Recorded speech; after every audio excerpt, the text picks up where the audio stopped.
سامعین ناظرین، infection control society آپ کی صحت کے لیے، آپ کی آگاہی کے لیے اور آپ کو بہتر معلومات پہنچانے کے لیے مضامین آپ کی سماعت کے لیے پیش کرتی ہے تاکہ آپ اپنے بچوں کے مسائل اور اپنے فیملی کے مسائل کو آسانی سے حل کر سکیں۔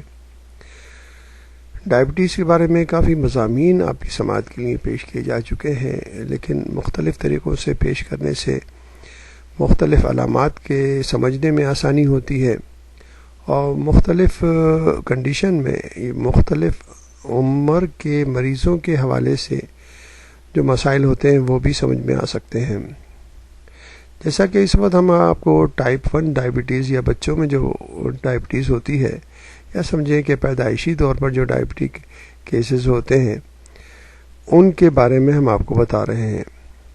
تو وہ ایک کیس ہسٹری کی طرح، یعنی کہ اس میں ڈسکشن کیا جا رہا ہے کہ مختلف بچوں کے حوالے سے جو مسائل سامنے آئے ہیں ان کے لحاظ سے ہم آپ کو معلومات دینا چاہیں گے۔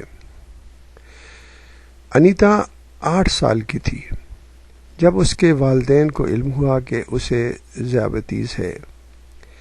یہ خبر سنتے ہی سب کے ہوش اڑ گئے۔ انیتا کو بظاہر تو کوئی فرق نہ پڑا، لیکن ماں کا پریشان چہرہ دیکھ کر وہ اداس ہو کر رونے لگی۔ شاید مجھ سے کوئی غلطی ہو گئی ہے کہ جس سے امی کو تکلیف پہنچی ہے۔ اگرچہ اس وقت بچی کی ماں کے مضبوط سہارے کی ضرورت تھی، مگر اس کے برعکس اسے ماں کا حوصلہ دینا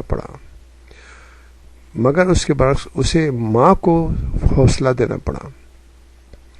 ماں کی گھبراہٹ یہ نہیں تھی کہ علاج کیسے ہوگا، بلکہ اسے تو یہ فکر کھائی جا رہی تھی کہ اب اس کی بیٹی کا اچھا رشتہ کیسے ہوگا۔ اس لیے اس نے انیتا کی بیماری کو راز رکھنے کا سوچا۔ انیتا ایک حساس مگر سمجھدار بچی تھی۔ وہ یہ بات جلد سمجھ گئی کہ بیماری اللہ کی طرف سے ہے، اس میں اس کا یا اس کے والدین کا کوئی قصور نہیں ہے، اور مؤثر علاج اور پرہیز سے وہ بالکل نارمل زندگی گزار سکتی ہے۔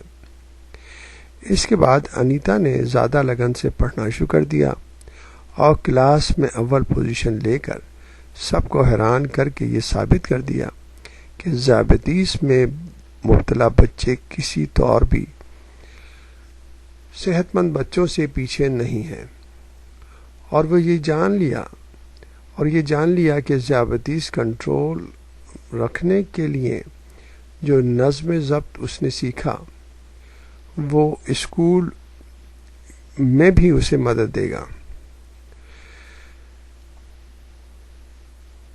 یعنی کہ یہ اندازہ آپ لگا سکتے ہیں کہ اگر بچے سمجھدار ہوں تو وہ ہر چیز کو سمجھ سکتے ہیں۔ بچے بہت بہتر طریقے سے یہ اندازہ کر سکتے ہیں کہ انہیں کیا کرنا چاہیے۔ اگر انہیں ہر چیز صحیح بتا دی جائے تو وہ ایکسیپٹ بھی کر لیتے ہیں۔ غلط بیانی یا اسے چھپانا یا اس کو وہ کرنا، اس سے کوئی فائدہ نہیں ہوتا۔ اور یہ بھی والدین کو نہیں سوچنا چاہیے کہ لڑکی ہونے کے ناطے اگر بچی کو ڈائبٹیز کا مسئلہ ہے تو اس کے رشتے کیسے آئیں گے اور کس طرح ہوگا، وہ بھی کلیئر طور پر بتایا جا سکتا ہے، تاکہ جو بھی فرد اور جو بھی یعنی کہ فیملی اس بچی کو اپنانے کی کوشش کرے گی، اس کے ذہن میں ہوگا کہ اس بچی کو علاج کرانا ضروری پڑے گا۔ تو اس لیے ضروری ہے کہ اس قسم کے لوگ ہی متوجہ ہوں گے جو کہ یہ بار اٹھا سکتے ہیں اور جو یہ مینٹلی طور پر ایکسیپٹ کر سکتے ہیں۔ اس وقت دنیا میں بے شمار لوگ ڈائبٹیز کے مریض ہیں، جس میں ڈائبٹیز 1 کے بھی ہیں، ڈائبٹیز 2 کے بھی ہیں، لیکن اگر وہ سمجھداری سے علاج کی طرف توجہ دیتے ہیں تو وہ ایک بہتر زندگی گزار سکتے ہیں۔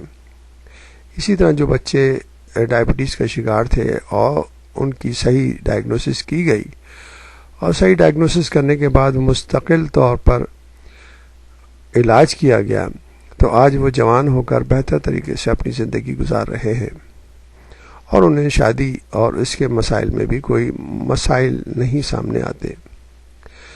ہم نے دیکھا ہے کہ کچھ بچے بہت ہی اسٹوڈیس ہوتے ہیں اور بہت بہتر طریقے سے وہ اپنی پرفارمنس دیتے ہیں. جب انہیں یہ معلوم ہوتا ہے کہ انہیں بہت ہارڈ ورک کرنا پڑے گا اپنی لائف کو بھی سنبھالنے کے لیے اور اپنی زندگی کو بنانے کے لیے بھی، تو وہ ہر طرف سے یعنی کہ ہٹ جاتے ہیں اور ٹوٹل توجہ جو ہے اپنی بہتر زندگی کی طرف دیتے ہیں. تو اس وجہ سے والدین کو پریشان ہونے کی بالکل ضرورت نہیں ہے. ہر چیز کو سچ سچ بتانا چاہیے، ایکسیپٹ کرنا چاہیے. ایکسیپٹ کرنے میں ذرا ٹائم لگتا ہے. بہتر توجہ سے، بہتر معلومات سے آپ اپنے بچوں کی زندگی کو بہتر کر سکتے ہیں، فیملی لائف کو آسان کر سکتے ہیں. انفیکشن کنٹرول سوسائٹی مسلسل اس حوالے سے مضامین آپ کی سماعت کے لیے پیش کرتی ہے. ہر ٹاپک پر مضامین آپ کی سماعت کے لیے پیش کیے گئے ہیں. اگر آپ ڈیٹیل میں جانا چاہیں تو ایون یعنی کہ پینکریاز جہاں سے انسولین بنتی ہے اس کے اوپر بھی ڈیٹیل مضامین موجود ہیں، تاکہ آپ کو ڈیٹیل معلوم ہو سکے کہ کس طرح جو ہے انسولین پیدا ہوتی ہے، کس طرح اس کا جسم میں دوران ہوتا ہے اور کس طرح سیلز کو وہ اس قابل بناتی ہے کہ وہ گلوکوز استعمال کر سکیں.